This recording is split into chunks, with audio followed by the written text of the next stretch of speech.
Hello and welcome दोस्तों, कैसे हैं आप सभी। मेरा नाम गौरव है और आप देख रहे हैं मेरे यूट्यूब चैनल को, जिसमें मैं आपको ऑडियो बुक शेयर कर रहा हूं। तो अभी जो मेरी बुक चल रही है उसका नाम है नेटवर्क मार्केटिंग जोड़ो जोड़ो जीतो। तो इसके ये पार्ट 5 है, पार्ट 4 तक अपलोड कर दिए हैं। आपने नहीं सुने तो सुन सकते हैं। तो इसमें जोड़ो का मैंने बता दिया है और जोड़ो का भी बता दिया है। तो अभी ये जीतो वाला स्टार्ट करने वाला हूँ इस एपिसोड से। मैं जो जीतो एक टॉपिक है, तो इसका अब पूरे जो चैप्टर है उसी से ऊपर है जीतो। यदि आप इस व्यापार से जुड़ गए हैं, यदि आपने दूसरों को अपने साथ जोड़ लिया है, तो डॉक्टर उज्जवल पाटनी से जानिए इस प्रणाली में लगातार जीतने के ठोस सैद्धांतिक तकनीक। तो इसका ये 39 चैप्टर है जो बुक का। स्टार्ट करते हैं जीतो का।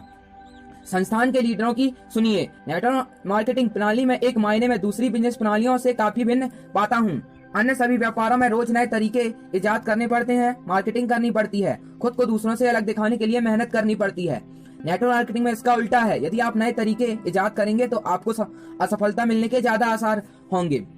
हो सकता है आप सालों तक मेहनत करते रहें, कुछ भी हाथ ना आए। एक नेटवर्क मार्केटिंग कंपनी ने जब भारत में प्रवेश किया तो प्रारंभ में सिर्फ 4 ही उत्पाद थे। उन उत्पादों के उपयोग का तरीका भारतीय मानसिकता से भिन्न था।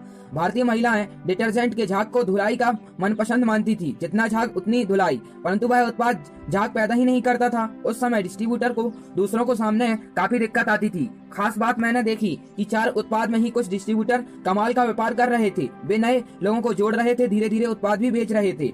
वे बेहद स्मार्ट या प्रभावशाली नहीं थे, वे सामान्य लोग थे, फिर भी उनका व्यापार बढ़ रहा था। वही एक दूसरा स्मार्ट समूह भी था जिनका मानना था कि यह तरीका भारत में नहीं चलेगा। वो समूह अपने तरीके निकाल रहा था। बाहरी तौर पर ऐसा लगता है दूसरा समूह जल्दी सफलता हासिल करेगा। वही उनका प्रशिक्षण समूह लगातार हिदायत दे रहा था, प्रयोगों से बचिए, अपने तरीके मत निकालिए, उन लोगों को सुनिए जो इस व्यापार में सफल हुए हैं। धीरे धीरे दूसरे ग्रुप में सक्रिय लोगों की संख्या कम होने लगी। प्रणाली के प्रति उनका विश्वास कम होने लगा था। विरोधी स्वर सुनाई देने लगे थे। वही पहला ग्रुप धीरे धीरे चल रहा था, परंतु वृद्धि सकारात्मक थी। यह ग्रुप सिस्टम का पूरी तरह से पालन कर रहा था। कुछ लोगों को हिदायतें और सलाह लंबी लग रही थी, परंतु फिर भी समर्पण के साथ नियमों पर चल रहे थे। 1 साल के बाद स्थिति स्पष्ट हो गई। प्रयोगशील ग्रुप पूरी तरह साफ हो चुका था। अधिकांश लोग बिजनेस छोड़ चुके थे और कुछ खुद को असफल मान चुके थे। सैद्धांतिक ग्रुप अब सुदृढ़ हो चुका था। प्रणाली के प्रति उनकी आस्था मजबूत हो चुकी थी। वे 100% सिद्धांतों पर चल रहे थे, अपने लीडर की बात मान रहे थे। उनमें असफल लोगों का प्रतिशत काफी कम, और क्योंकि वे अपने सफल अपलाइन के नक्शे कदम पर चल रहे थे, सामान्य से लोगों ने बाजी जीत ली थी और तुलनात्मक रूप से बुद्धिमान और प्रभावशाली लोग हार चुके थे। धीरे धीरे सबकी समझ में आया कि नेटवर्क मार्केटिंग में नित्य प्रयोग करके असफल होने से बेहतर है कि सफल लीडर और प्रशिक्षण सिस्टम के पद चिन्हों पर चला जाए। यह तो तय है कि जिन रास्तों पर, जिन नियमों के साथ चलकर दूसरे लोग सफल हुए हैं, उन्हीं रास्तों पर कम से कम असफलता एवं हाथ तो नहीं लगेगी। अब इसके बाद है चैप्टर 40, सफल लोगों का साथ चुनिए। जिंदगी का यह उसूल है, यदि आप खुश मिजाज लोगों के साथ रहेंगे तो खुश रहेंगे, सकारात्मक लोगों के साथ रहेंगे तो सकारात्मक विचार आएंगे, और सफल लोगों के साथ रहेंगे तो सफलता की दिशा में बढ़ेंगे। दैनिक जीवन में, पारिवारिक जीवन में और कार्यक्षेत्र जहाँ तक संभव हो आलसी, शिकायती और बहानेबाज लोगों से दूर रहिए। ये आदतें यदि एक बार लग गईं तो इनका जाना मुश्किल होता है। ऐसे लोग हमेशा अपनी असफलता की जिम्मेदारी किसी और पर डालते हुए नजर आएंगे, समाज और सिस्टम की बुराई करते नजर आएंगे। इसके विपरीत सफल लोग आपको सफलता की राह पर ले जाएंगे, क्योंकि वो हमेशा नई योजनाएं बनाते हुए मिलेंगे, जिंदगी के प्रति आशा और ऊर्जा से भरपूर होंगे। अपने दोस्तों के ग्रुप में बारे में एक एक करके सोचिए, कौन ऐसा है जो हर कार्य के पहले टोकता है, कौन ऐसा है जो भय पैदा करता है, कौन ऐसा है जो आगे चलकर कार्य को चुनौती के रूप में लेता है।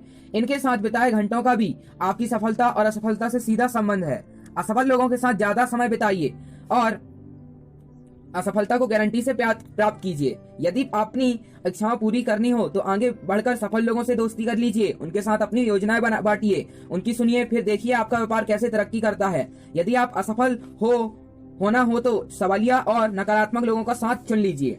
नेटवर्क मार्केटिंग चेतावनी, ज्यादा कमीशन देने वाली, ज्यादा लुभावने बातें करने वाली कंपनी से सावधान रहें। नेटवर्क मार्केटिंग प्रणाली में बहुत सी गैर सिद्धांतिक और फर्जी कंपनियां भी हैं। अब इसके बाद चैप्टर 41, समस्या नहीं समाधान बनिए। ईश्वर तय करता है हम किन परिस्थितियों से गुजरेंगे, हम तय करते हैं हम उन परिस्थितियों से कैसे गुजरेंगे। आप पूरे संसार में ढूंढ कर देखिए, आपको कोई भी ऐसा व्यक्ति नहीं मिलेगा जिसे कोई समस्या ना हो। पारिवारिक, सामाजिक, शारीरिक, आर्थिक, कोई ना कोई समस्या हम सबको घेरे हुए है। मुख्य बात यह नहीं है कि हमारे जीवन में समस्याएं हैं, या यह नहीं कि मुख्य बात यह है कि हम उन समस्याओं का सामना किस तरह से करते हैं। हम ज्यादा समय समस्या पर विचार करने पर दे रहे हैं और समाधान पर। हम समस्या को लेकर रात दिन सोचकर चिंता बढ़ाते जा रहे हैं। हौसलों के साथ समस्या को स्वीकार करके जूझने को तैयार हैं। हमें चुनना है, हम समस्या का हिस्सा या समाधान का। रॉबर्ट शूलर का पॉसिबिलिटी सर्चिंग प्रिंसिपल, समाधान और संभावना ढूंढने का सिद्धांत मुझे बेहद प्रिय लगता है। उनका मानना है कि संसार में ऐसी कोई विस्मयता या मुश्किल नहीं होती जिसका कोई समाधान न हो। हर समस्या में कोई ना कोई छुपा हुआ रास्ता जरूर होता है। हाँ, यह हो सकता है कि कभी रास्ता तुरंत मिल जाए, कभी थोड़ी देर लगे। मेरे एक प्रिय मित्र राजनयिक हैं। उनका सिद्धांत है, जब भी कोई उनके पास समस्या लेकर आता है, वे एक बार तो समस्या के सभी पहलू सुन लेते हैं, परंतु दूसरी बार नहीं सुनते। यदि पुनः व्यक्ति उसी समस्या पर चिंतन करता है तो वे उसे टोककर सिर्फ समाधान सुझाने को कहते हैं। धीरे धीरे वह आदत उनके अधीनस्थ कर्मचारियों में भी आ गई है। वे भी समस्याओं में समय व्यर्थ करने की बजाय समाधान ढूंढने में समय का उपयोग करते हैं। लीडरशिप अनलिमिटेड कार्यशाला में हम प्रतिभागियों को अपनी समस्याएं लिखने को कहते हैं। शीर्षक होता है, आपके जीवन की 5 महत्वपूर्ण समस्याएं। हर समस्या उन्हें 100 शब्दों में समेटनी होती है, क्योंकि हम समस्या को ज्यादा समय देकर बड़ी नहीं बनाना चाहते। कुछ देर तक समस्या से समाधान विषय पर सामान्य चर्चा होती है। पुनः हम प्रतिभागियों से कहते हैं, हर समस्या के 5 संभावित समाधान लिखें। उनको निर्देश दिया जाता है कि समाधान ढूंढते हुए नकारात्मक विचारधारा न रखें। पहले से ही अच्छा समाधान, खराब समाधान आदि वर्ग न बनाएं।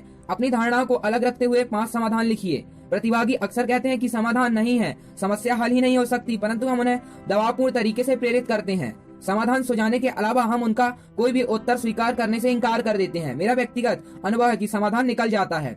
धीरे धीरे आश्चर्यजनक रूप से सोच की दीवारें टूटती हैं। कुछ देर पहले तक जिन लोगों के पास कोई हल नहीं था, उन्हें समाधान की धुंधली किरण दिखाई देने लगती है, और थोड़ी देर बाद कुछ लोगों के पास एक कमजोर समाधान आ जाता है। कार्यशाला खत्म होते तक हर किसी के पास कमजोर, अच्छे और बहुत अच्छे समाधानों की सूची तैयार हो जाती है। मैं यकीन के साथ कह सकता हूँ, आपकी व्यक्तिगत समस्याओं के लिए बाहर से कोई प्रेरक या समाधान विशेषज्ञ आकर जादुई हल नहीं दे सकता। हल आपके अंदर छुपा है। उस हल को आपकी भावनाएं और धारणाएं बाहर आने से रोक रही हैं। वह प्रेरक आपको रास्ता दिखा सकता है, आपको झंझोड़ सकता है, परंतु पहल आपको स्वयं करनी होगी। आप अपनी धारणाओं को, क्षणिक भावनाओं को, किंतु परंतु को दिमाग से निकाल दीजिए, परंतु आपकी मुश्किलों की बादल हटने शुरू हो जाएंगे। नेटवर्क मार्केटिंग भी कोई समस्याहीन व्यापार नहीं है। लोग इसे फर्जी मानते हैं, इसमें गोलमाल ढूंढते हैं। कुछ निम्न कोटि की कंपनियां ने इसकी छवि खराब कर रखी है। लोग जल्दी हिम्मत हार जाते हैं। नकारात्मक जवाब सुनने की हिम्मत नहीं होती। ऐसे हजारों समस्याएं हैं, परंतु खुशी की बात यह है कि हर समस्या का समाधान है। ये सारी समस्याएं ऐसी हैं जो आपके पहले भी बहुत से लोगों के साथ आ चुकी हैं। ढेरों ऐसे लोग हैं जो इन समस्याओं पर विजय पा चुके हैं। वो चंद कदम ही दूरी पर हैं और तुरंत उनमें सेमिनार जाइए, ऑटोबायोग्राफी पढ़िए, किताब पढ़िए, सीडी सुनिए। आपको इतने ठोस समाधान मिलेंगे कि आपकी चिंता तुरंत खत्म हो जाएगी। आज और अभी निश्चित कीजिए आप समस्या का हिस्सा या समाधान का हैं, ना कि प्रॉब्लम का। तो आप समाधान का हिस्सा बनिए। इसके बाद है चैप्टर 42, असफलता कहती है आ। असफलता क्या कहती है? अगर हम इसको तोड़ के देखें, असफलता मतलब आओ, सफलता के पास आओ। अभी अभी मैं मलेशिया के एक लेखक की किताब पढ़ रहा था। उस लेखक का मानना है कि सफलता को महत्वपूर्ण बना दिया गया है। लोग असफल होने से भी डरने लगे हैं, जबकि असफलता सफलता के मार्ग का पड़ाव है। हमें लोगों को असफल होना सिखाना चाहिए। सफलता स्वतः ही आ जाएगी। असफल होने के बाद व्यक्ति ऐसा लगता है जैसे सब कुछ खत्म हो गया हो। हमें असफलता और सफलता को समान जीवन का हिस्सा बनाना होगा। मुझे बात जची, बाकी सफलता का हौबा खड़ा हो गया। हम सफल लोगों को देखकर उनके जैसी शोहरत, समृद्धि और आय तो चाहते हैं, परंतु वहां तक पहुंचने का सफर कैसे तय हुआ यह नहीं जानना चाहते। हमें कोई ऐसा तरीका नहीं मिलेगा जिसने एक बार ही तैराकी सीख ली हो, कभी नाक या मुंह से पानी ना गया हो। कोई ऐसा साइकिल चालक नहीं मिलेगा जो शुरुआत में साइकिल से ना गिरा हो। गिरना, उठना, चलना, यही तो जीवन का मूल मंत्र है। हम गिरने के बाद शक्ति समेटकर उठने की बजाय गिरने से डरने लग गए हैं। फिर हम असफल होने से घबराते क्यों हैं? हम असफलता को भी सम्मान के साथ स्वीकार क्यों नहीं करते जैसे सफलता को करते हैं? यदि आपने मेहनत नहीं की है, असफल हो गए हैं, तो आपको शर्मिंदा होना चाहिए। परंतु यदि आपने मेहनत की है, फिर डरने की कोई बात नहीं है। आप असफल नहीं हैं, बस कुछ बातें हैं जो आपको सीखनी रह गई हैं। उन्हें सीखिए, फिर से प्रयास कीजिए। असफलता से बड़ा शिक्षक कोई नहीं है। असफलता का संधि विच्छेद भी यही कहता है, असफलता बराबर असफलता। सफलता के पास आइए। सफलता को बुलाना हो तो हाथ पर हाथ धरे रखकर बैठने की बजाय प्रयास करना शुरू कर दीजिए। अधिकांशतः असफल होने का अर्थ यह होता है कि व्यक्ति सफलता के लिए प्रयासरत था। हमारी महानतम सफलता कभी न गिरने में नहीं है, बल्कि गिरने के बाद हर बार उठ खड़े होने में है। इसके बाद है 43 चैप्टर, कमजोरियां हैं कि फर्क पैदा। मेरा प्रिय सेमिनार है प्रभावी भाषण और बातचीत की कला। हर बार इस सेमिनार में मुझे प्रतिभागियों के साथ अनूठे अनुभव होते हैं। सेमिनार प्रारंभ होने के कुछ घंटों बाद लोगों के मन से ईगो, हिचक और भय हट जाता है। वो अपनी कमजोरियों और खूबियों पर चर्चा करते हैं। कुछ लोगों को अच्छी इंग्लिश न आने से झिझक होती है, कुछ को भीड़ का भय, कुछ को लोगों को मंच पर विचार आने ही बंद हो जाते हैं। कुछ लोग अपनी कद, खाटी या रंग को लेकर चिंतित होते हैं। कुछ अल्प शिक्षा के कारण हीन भावना का महसूस करते हैं। सार यह है कि सबके अपने अपने भय होते हैं। प्रतिभागी अपने भय हमारी टीम के साथ बांटकर खुद को हल्का महसूस करते हैं। हम उनके मन का गुबार बाहर निकालने के लिए विभिन्न तकनीकें अपनाते हैं। फिर हम कुछ लोगों की आत्मकथाओं के विशिष्ट अंशों पर चर्चा करते हैं और वीडियो क्लिप देखते हैं। वीडियो देखते देखते प्रतिभागियों के चेहरे का रंग बदलने लगता है। ऐसे ऐसे वक्ताओं के फुटेज उन्हें दिखाए जाते हैं जो ना तो स्मार्ट हैं, ना ही जिन्हें भाषा ज्ञान है और ना ही उनमें कोई विशेष बात है। फिर भी वे लोकप्रिय हैं। उन्हें सुनने हजारों की भीड़ उमड़ती है। उन्हें संसार में आदर से देखा जाता है। शारीरिक रूप से अक्षम लोगों की वीडियो देखते देखते जो बहुत सी तकलीफें के बाद भी आज अपने व्यवसाय में शिखर पर हैं। कार्यशाला के इस हिस्से के बाद अधिकांश लोगों को हीन भावनाएं दूर हो जाती हैं। उनके चेहरे आत्मविश्वास से दमकने लगते हैं। मैं इस कार्यशाला में हमेशा अपनी वीडियो टीम को धन्यवाद देता हूं, जो बेहद मेहनत से प्रतिभागियों के लिए दुर्लभ वीडियो लाते हैं। दोस्तों, कमजोरियां सब में हैं, उनमें क्या फर्क पड़ता है? हम सब कुछ कमजोरियां, कुछ खूबियों के साथ इस संसार में आए हैं। यदि कमजोरियां सुधार योग्य हो तो अवश्य सुधारिए, सुधारने योग्य ना हो तो भूल जाइए। सफल लोग अपनी कमजोरियां पहचानते हैं परंतु खूबियों पर कार्य करते हैं। असफल लोग भी अपनी कमजोरियां पहचानते हैं परंतु उन्हीं का रोना रोते रहते हैं। इस वजह से उनकी खूबियां गौण हो जाती हैं। एक बार आत्म आकलन कीजिए, खुद के अंदर झांकिए, अपनी खूबियां ढूंढिए, अपने व्यक्तित्व के प्लस पॉइंट्स देखिए, सकारात्मक गुण तलाशिए, उन्हें लिख डालिए। यकीनन टालिए मत, लिख डालिए। आप पाएंगे कि आपके पास ऐसी ढेर सारी खूबियां हैं जिन पर कार्य करके आप सफल हो सकते हैं। मैं बहुत से लोगों को जानता हूं जो हमेशा ईश्वर का शुक्रिया अदा करते हैं कि उन्हें एक अच्छे घर में स्वास्थ्य स्थिति में पैदा किया गया। कमजोरियां सब में हैं, अपनी खूबियों पर ध्यान दीजिए, बढ़ते चले जाइए। मेरे एक वृद्ध अंकल को डायबिटीज है, हाई ब्लड प्रेशर है और अस्थमा की शिकायत है। आंखों की रोशनी भी कुछ कम हो गई है, फिर भी वे हमेशा ईश्वर का शुक्रिया अदा करते हैं। वे इस उम्र में भी अपने कार्य स्वयं कर पा रहे हैं। नेटवर्क मार्केटिंग चेतावनी। यदि कोई आपसे कहे कि आप सिर्फ जुड़ जाइए, आपकी डाउनलाइन वो तैयार कर देंगे और आपको मेहनत नहीं करनी पड़ेगी, तो भुलावे में मत आइए। दुनिया में कोई भी किसी को मेहनत किए बिना एक पाई नहीं देता। यह सिर्फ आपको आकर्षित करने के लिए दिया जा रहा है, एक लालच भरा प्रस्ताव। इसके बाद है 44 चैप्टर। अपना 100% दीजिए। किसी भी कार्य को करने के पहले एक बार सोच लीजिए, क्या आप उस कार्य को पूरे मन से कर रहे हैं? क्या आप अपनी पूरी क्षमता और योग्यता का उपयोग उस कार्य हेतु करने वाले हैं? आधे मन से किए गए औपचारिकता बस के लिए अधिकांश कार्य निरर्थक हो जाते हैं। यदि आप उस कार्य से अपने मन को नहीं जोड़ पा रहे तो बेहतर है कि आप उस कार्य को ना करें।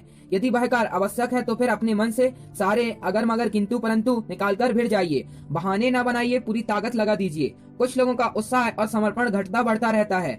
अचानक ही जोश में वे बेहद मेहनत करने लगते हैं, अचानक ही निष्क्रिय हो जाते हैं। पूरी योग्यता होने के बावजूद ऐसे लोग ऊंचाइयों को प्राप्त नहीं कर पाते। यदि कार्य करें तो पूरा दम लगाइए, अन्यथा कार्य ही मत कीजिए। यदि आप पूरा प्रयास करेंगे तो लक्ष्य प्राप्त न होने पर भी आपके मन में मलाल नहीं रहेगा, क्योंकि आपने कर्म में कोई कमी नहीं की है। मुझे ऐसे लोगों से कोफ्त होती है जो पहले तो कार्य हाथ में ले लेते हैं, फिर उन्हें कार्य में मुश्किलें नजर आने लगती हैं। वे विभिन्न बहाने बनाने लगते हैं। वे या तो पूरा कार्य पूरा होने के पहले ही छोड़ देते हैं या कार्य असफल हो जाता है।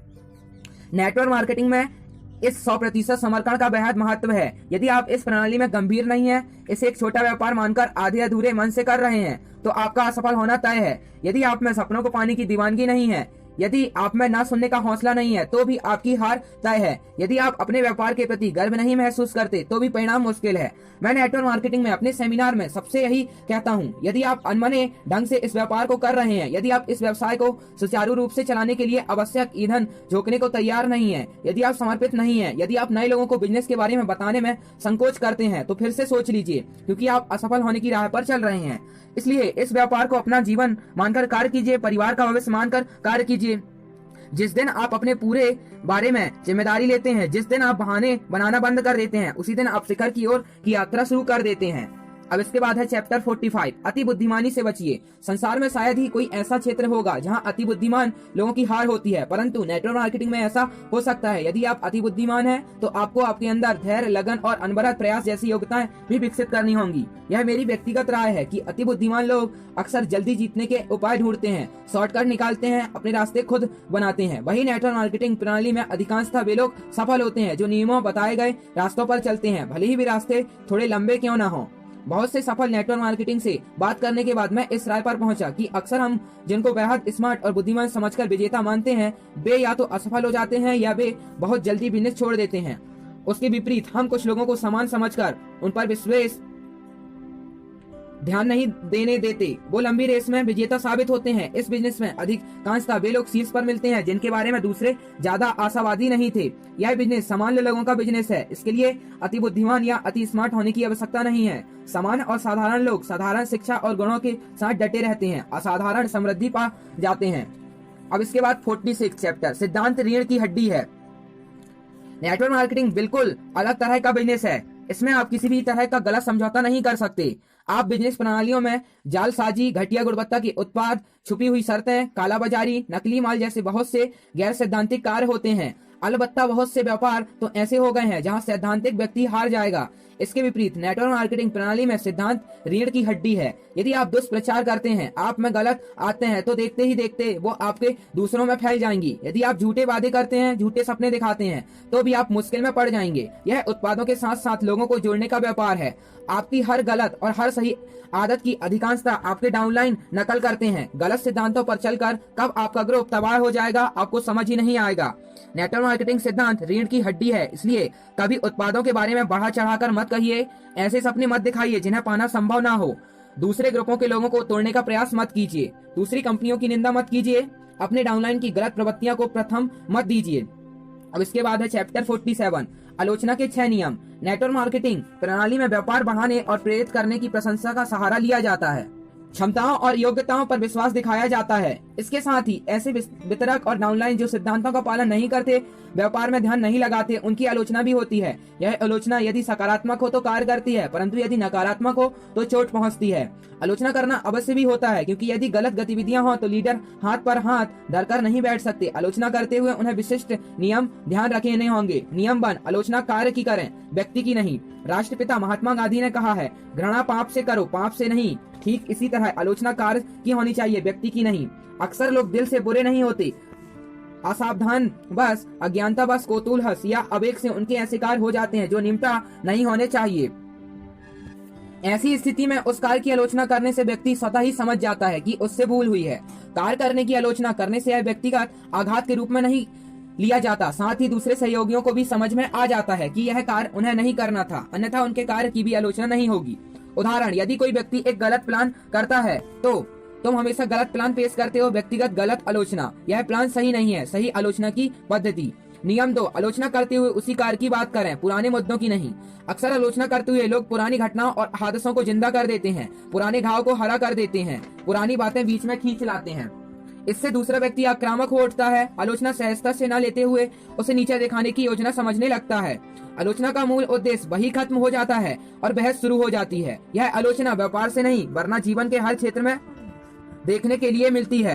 उदाहरण, नेटवर्क मार्केटिंग में एक लीडर अपने डाउनलाइन से, तुमने पहले भी कभी अपलाइन की बात नहीं सुनी, इसलिए लगातार असफल होते रहे हो, अभी भी नहीं सुन रहे हो। गलत आलोचना है ये। यदि तुम सिद्धांतों पर नहीं चलोगे तो असफल हो सकते हो। ये है सही आलोचना। नियम 3, आलोचना कार्य से जुड़ी हो, स्वभाव से नहीं।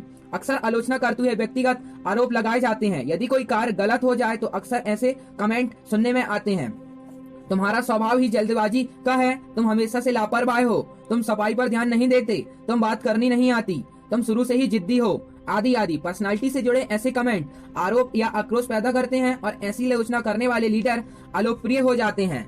नेटवर्क मार्केटिंग दिलों को जोड़ने का व्यापार है। इसमें सहयोगियों, अपलाइनों और डाउनलाइनों के साथ ढेर सारा समय बीतता है। एक दूसरे की कमियां और खूबियां समझ में आती हैं। यही से शुरू होते हैं स्वभाव से जुड़े व्यक्तिगत व्यंग। दिलों के इस बिजनेस में दिल न तोड़े जाएं, तरक्की को कभी भी ब्रेक नहीं लगता। नियम 4, आलोचना को मगर प्रशंसा के साथ। आलोचना हो मगर प्रशंसा के साथ। कोई भी व्यक्ति ऐसा नहीं जिसमें सिर्फ कमजोरियां ही हों, जो सिर्फ गलतियां ही करता हो। हर व्यक्ति प्रशंसा योग्य तत्व भी होता है। कुछ लीडर्स व्यक्तिगत यह आदत होती है कि वे आलोचना करने को तो सदैव तत्पर रहते हैं, परंतु प्रशंसा करने में कंजूसी कर जाते हैं। आलोचना यदि प्रशंसा के साथ सैंडविच बनाकर की जाए तो ज्यादा प्रभावशाली रहेगी। आलोचना की स्वीकार्यता भी बढ़ेगी। यदि किसी भी व्यक्ति को लगातार आलोचना मिलती रहे तो वह धीरे धीरे उसे नजरअंदाज करना शुरू कर देगा, साथ ही व्यक्तिगत दुश्मनी पाल बैठेगा। यदि प्रशंसा के साथ मिले तो वह सकारात्मक रूप से स्वीकार की जाएगी। नियम 5, आलोचना अकेले में, प्रशंसा भीड़ में। नेटवर्क मार्केटिंग ही नहीं वरना जीवन के किसी भी क्षेत्र में लोक व्यवहार का यह अहम नियम है। अक्सर अपना दबाव बनाने के लिए, स्वयं को बड़ा बताने के लिए या स्वयं को महान सिद्ध करने के लिए हम सबके बीच में किसी भी की आलोचना कर बैठते हैं। वह व्यक्ति सबके बीच में उपहास का पात्र बन जाता है। इस आघात को वह भुला नहीं पाता। आप उस व्यक्ति को खो देते हैं। हम सोचते हैं कि हम अन्य लोगों को नीचे दिखाकर दूसरों का प्रभाव बना रहे हैं, परंतु समझदार व्यक्ति को इसे आपकी कमजोरी समझते हैं। सबके बीच में आलोचना करने को मैं एक लीडर के एक व्यक्तित्व की कमजोरी मानता हूँ, शक्ति नहीं। इसके दूसरी और भीड़ के मध्यस्थ एक विवादास्पद मुद्दे पर निष्पक्ष राय देना लीडर की शक्ति मानी जाती है।